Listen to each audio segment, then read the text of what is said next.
Alright guys, so I wanted to make this video to talk about the newest One Piece chapter, 1138. And oh my god, this might be one of the best chapters to drop in so long. We've gotten lore dump chapters before. We've gotten crazy fight chapters before.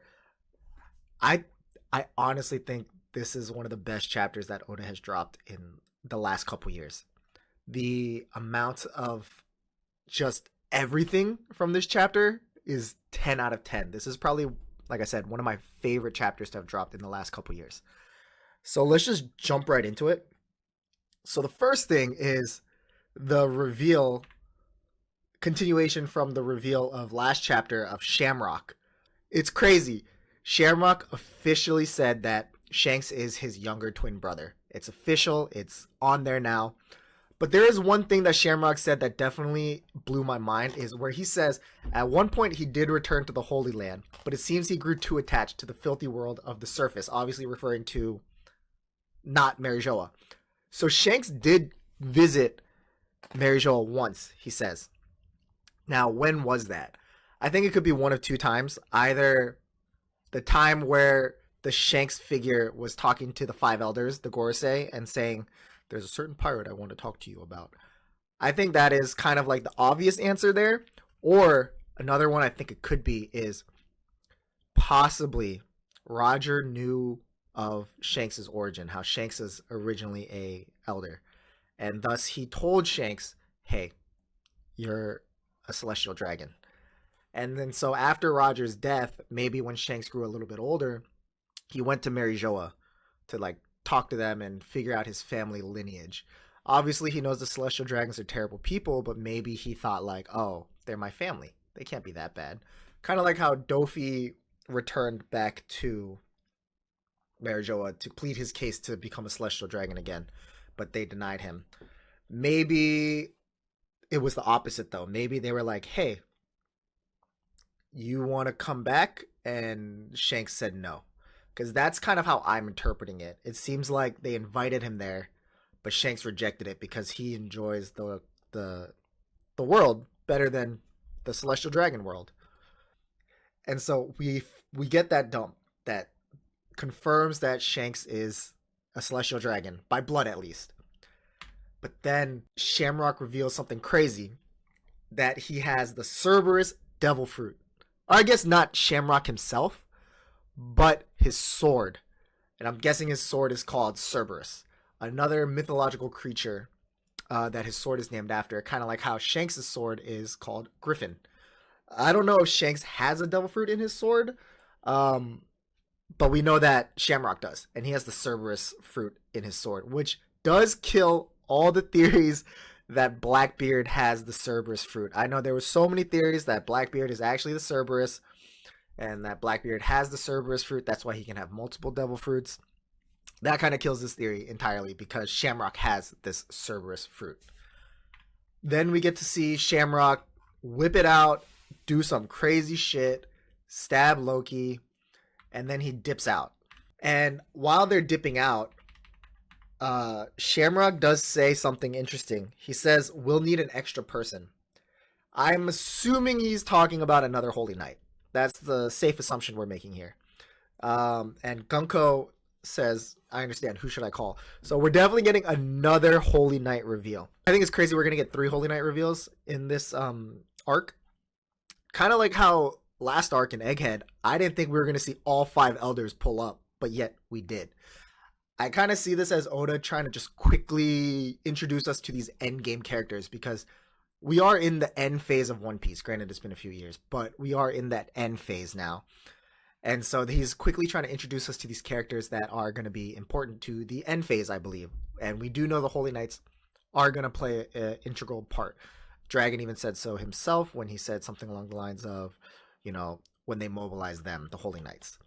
Also, interestingly enough, Shamrock says that we'll start by taking their children hostage or doing something with the children. I'm assuming that's obviously the Elbaf children, the little kid giants. And I think this is crazy because we know the kids of Elbaf now are not warriors. They want to be scholars.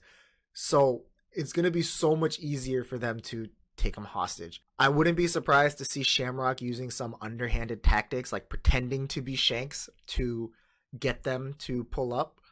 I do think that kind of does go against like the Celestial Dragon way, pretending to be like a commoner or like a lower class person, but he seems like the kind of guy who the ends justify the means. And so he doesn't care what he has to do. He's going to do what he has to do to get the job done. So that's how I interpret that. And then we get to move on to Luffy talking with the giants at the castle road, and Nami and Zoro are there as well. And they say how they were attacked by Shanks. And Luffy is pissed off because he's like, there's no way it was Shanks. Shanks is a chill guy. Insert Shanks chill guy meme. And he says something really interesting here. And then there's something even more interesting as well that happens. He talks about how it was a lookalike or a brother, and how Shanks never really talked about his family. And then he goes on to say how I always figured Roger and Rayleigh were his real family. The whole crew, except for Buggy. So that's just Luffy throwing a little shade at Buggy, because you know he doesn't really fuck with Buggy that hard. But then we get to see a figure wearing a striped sort of cloak with a bamboo hat walking up the hill towards the castle. Now this figure does look a lot like the figure we saw at the start of Elbaf, and the figure we saw sharing a drink with Crocus in one of the cover stories. Everybody thinks that this is Scopper Gaban. I think the hair definitely could be, because the hair, you know, Scopper had like the big bushy ponytail style hair. I think it could be Scopper Gaban. That's definitely a theory. I do have another theory about who this person could be, but I'll get into that later on. And then we get to see Frankie chilling at the Atom Tree, and you know he's there saying how, you know, Saul said don't take any of the wood, because we know the Atom Tree was used to make Roger ship and Thousand Sunny. It has like, the wood is really important. It's really strong. And then they talk about this mural, and the mural is what I really want to talk about. And what really interests me is how the giant teacher, she's saying how it seems like it's something out of a child's dream because of all the races working together. And how that's kind of unheard of, especially in Elbaf, because, you know, the Elbaf giants are kind of like they stick to themselves kind of, and especially Elbaf giants stick to themselves. We kind of got a little bit of that information in the last chapter when we're talking about Hadrudan's lineage, how his mom is not an Elbaf giant, thus she was sort of ostracized and everything. So we know that the Elbafs are low-key kind of racist, but there's this drawing with all of the races all together, working together, so it's kind of unheard of, unfounded. And then we get to go on to Saul showing off a book to Robin and Chopper, who are there. And they talk about how all the warriors in Elbaf believe in different versions of the sun god, and that kind of blew my mind too. I'm going to get into that in just a little bit. There's like a story, and the narrative splits into 3 distinct sections: the first world, the second world, and the third world. The third world refers to the present day and is sort of a prophecy. That's what Saul says. And then we finally get to see the mural in its entirety and all 3 stories. And this mural is crazy. There is so much going on in this mural. So much I want to share my interpretation of. I feel like everybody's going to have a little bit different interpretation of what this mural is. So I want to give off my interpretation of the mural and the story. Granted, this is not the official translation, so some things might be changed, but I'm reading this from one of the scans. So I'm just going to read off this scan, and if anything changes with the official translation, maybe I'll make another video, you know, talking about the official translations. But the first world: the earth burned in endless flame, and in the hearts of men burned with desires. From whispered prayers the sun god rose, beckoned by the enslaved who reached for the forbidden star. The god of the land was enraged, and a serpent of fire was cast. They cast the world into ruin. Darkness fell, death reigned. They would not meet again. So interesting to me here is that there are 2 gods mentioned in this first story: the sun god, and the god of the land. Now, I think the sun god is obviously Nika. And they talk about how the earth burned in endless flame, and in the hearts of men burned with desires. From whispered prayers, the sun god rose. In one of the other translations that I read, or one of the other scans I read, they were talking about how humanity succumbed to the desire to touch the forbidden sun. I think the forbidden sun is the first devil fruit, and that Nika ate the first devil fruit and thus became the sun god from that. I think there was war, there was people who were enslaved, and the sun god came and liberated them. Thus, he's the god of liberation. And this god of the land, I think, is Emu, or Emu's ancestors, something along those lines. And he had a partner, the serpent of fire. And then it seems to me like the serpent of fire and Emu fought together and killed the sun god. Thus, darkness fell, death reigned, they would not meet again. I think that's saying that the original Nika and the god of the land would not meet again because the original Nika had passed at this point. And if you look at the mural, you can see this serpent blowing flames. You can see like a factory almost with the smokestacks billowing out and gears grinding, and you can see some people looking like they're slaving away there. And I think this is the story of the original Nika, the original sun god. And so this is what I see as sort of predating, like long before the Void Century. This is like the original Nika. And then we get to move on to the second story, which I think is a lot more interesting. And I think it's the second story is going to be the most relevant to the current story because this is about the Void Century, in my opinion. Now let's talk about the second story, the second world. A breath stirred in the abyss. The god of the forest wove their magic, nurturing its devils, while the sun lit the embers of war. Those of the half-crescent and full moons dreamed, yet the ones who slew the sun deified themselves. Invoking the wrath of the sea god, they would not meet again. Now this is crazy. There's so much lore in this short little story, and it's crazy. So, and I've been reading the Reddits, I've been reading the Discords, I've been reading Twitter, everything. And there's so many different interpretations of this. But my interpretation and the way I'm reading this right now is the god of the forest wove their magic, nurturing its devils. I really think this is referring to the D clan. I think the god of the forest was the original D, or he is like the father of the D clan, or something along those lines, because it's nurturing its devils makes me think that because the D clan is known as the natural enemy of the gods. And the way I see it is, in most myths and religious stories, what are the enemies of the gods? Demons, devils. And that's what the D clan is referred to. And so I think the god of the forest isn't a bad person. It could have possibly been somebody who was on Emu's side, but thus turned sides to work with Joy Boy and created the D clan. And the next line where it says, while the sun lit the embers of war, I think that is Joy Boy kind of stirring up this war, like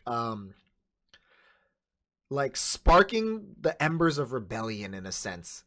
Kind of like what the Revolutionary Army is doing right now. They're just slowly stoking the flames to create this larger rebellion against the world government. And then it says, those of the half crescent and the full moons dreamed. Now, originally, I thought this was referring to Lunarians and Minks. But after reading a few different things and discussing with a few different people, half crescent, I think, is referring to the D clan. Because what does a D look like? A half moon.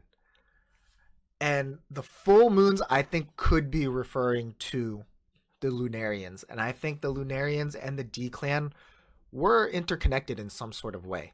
Maybe the original D clans were Lunarians, probably not, because you see all the D clan nowadays and none of them are Lunarians, and King's not a D clan, I think. But it could be that there was some sort of partnership, because we know that Joy Boy partnered himself with a lot of different races. And and we know like he had a relationship with like Wano or the D clan, or somebody had a relationship with Wano during the Void Century, and they were all like anti-government. So I think they were all kind of homies working together to be like anti-government. And then the next line, yet the ones who slew the sun defied them or deified themselves. Obviously, I think this is referring to the original celestial dragons. The original 20 families killed the sun god and thus became celestial dragons. They did some sort of sacrifice, killing the sun god, in order to become these celestial dragons, living above everybody else.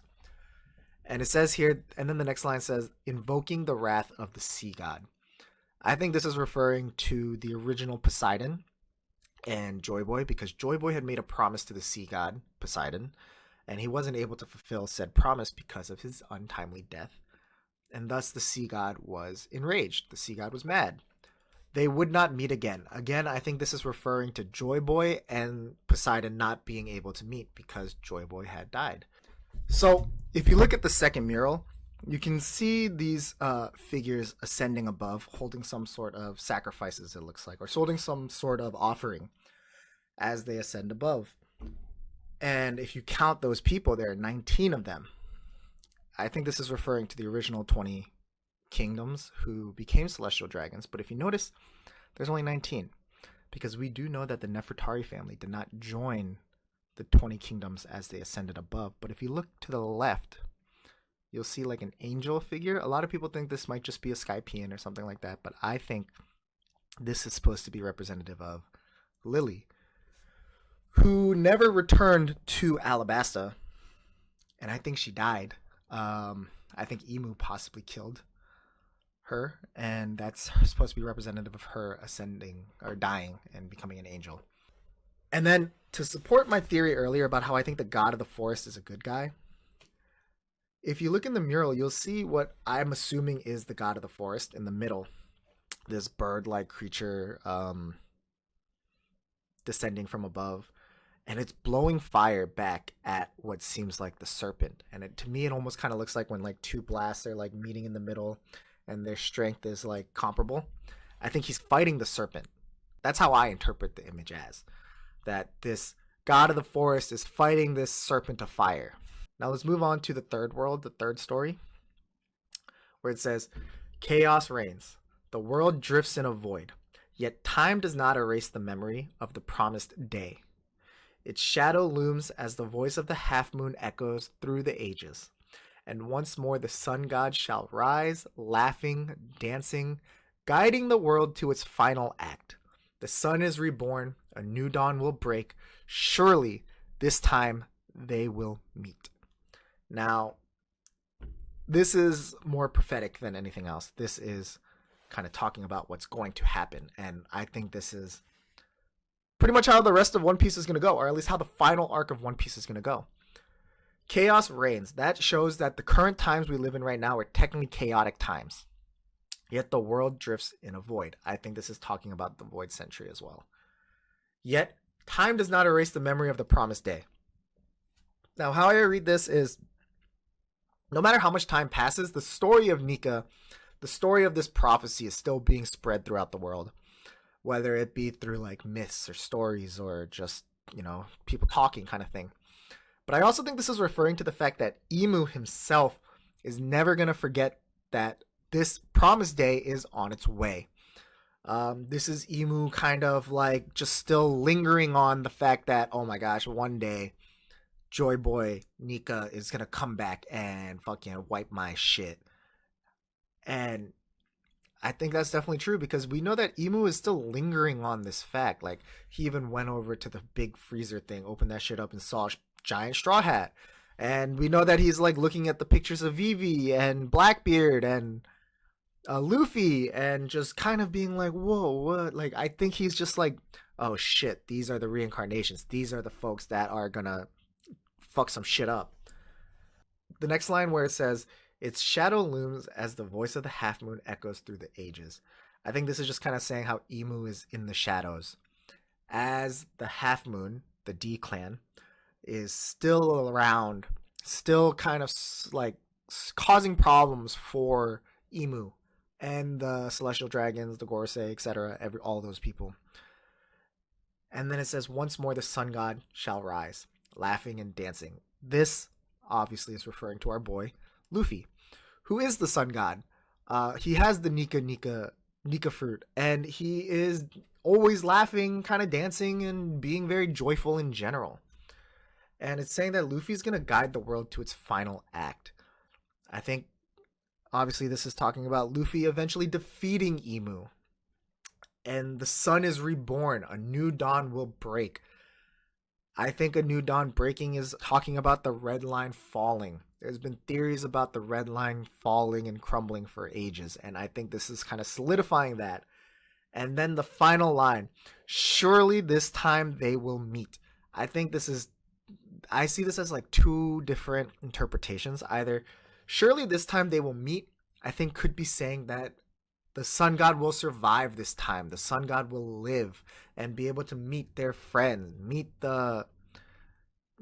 everybody again, because he will survive and thus will be able to meet again.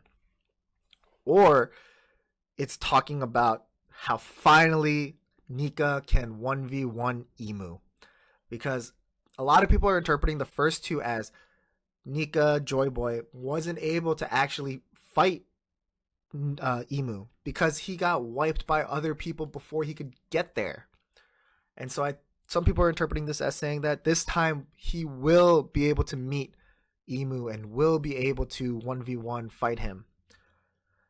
And I see both options as definitely plausible. Now we'll move on to the final part of the mural, the entire left side of the mural, where we see this sort of demon creature holding the sun, fighting all these different races. I think this demon creature is Emu. And I think this is going to be what Emu sort of looks like, or maybe Emu's like awakened form or true form. And what he's holding is the sun. I think that could either be the mother flame, or it could just be symbolic of like the previous sun gods he's holding on to. But I think it could be the mother flames, or just kind of symbolically holding the sun. And then we get to see everybody fighting. We see Lunarians. We see a whale, which I'm assuming is sort of like Laboon. We see Emeth, giants, samurais with ninja stars and samurai swords. And then we just see Shirahoshi, Tontadas, minks. And then we get to see the sun god in his form, holding the shield and the sword, fighting. And it's just kind of, I think this painting is both what happened in the second world and what is going to happen in the third world. And I kind of see it as when Roger said, "We're too early." I think he knew that this fight would have to be repeated again.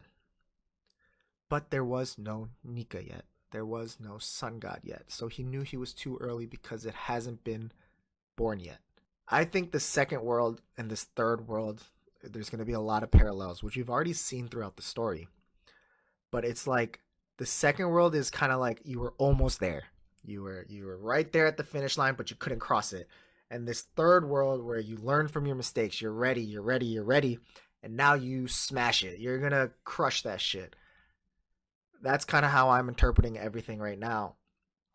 Obviously, this mural, there's so many things in this mural, and I can't wait till maybe like a year or two from now when we're reading the chapters that come out in like 2026, 2027, and we can look back at this mural and see, oh my gosh, how did we not know about this figure? Or how did we not notice this thing? Or, oh my god, look at this tiny detail here. That's what I love about One Piece, is that there's always these kind of callbacks to things, and I feel like this mural is going to be something that's important for so many years to come, especially once we get to this final fight arc. There's so many ways to interpret the stories, so many ways to interpret the mural. If you guys have any thoughts, or you think that I'm dumb and I'm wrong about something, please let me know in the comment section. I'm just sharing my interpretation of this mural and this chapter. It's so crazy.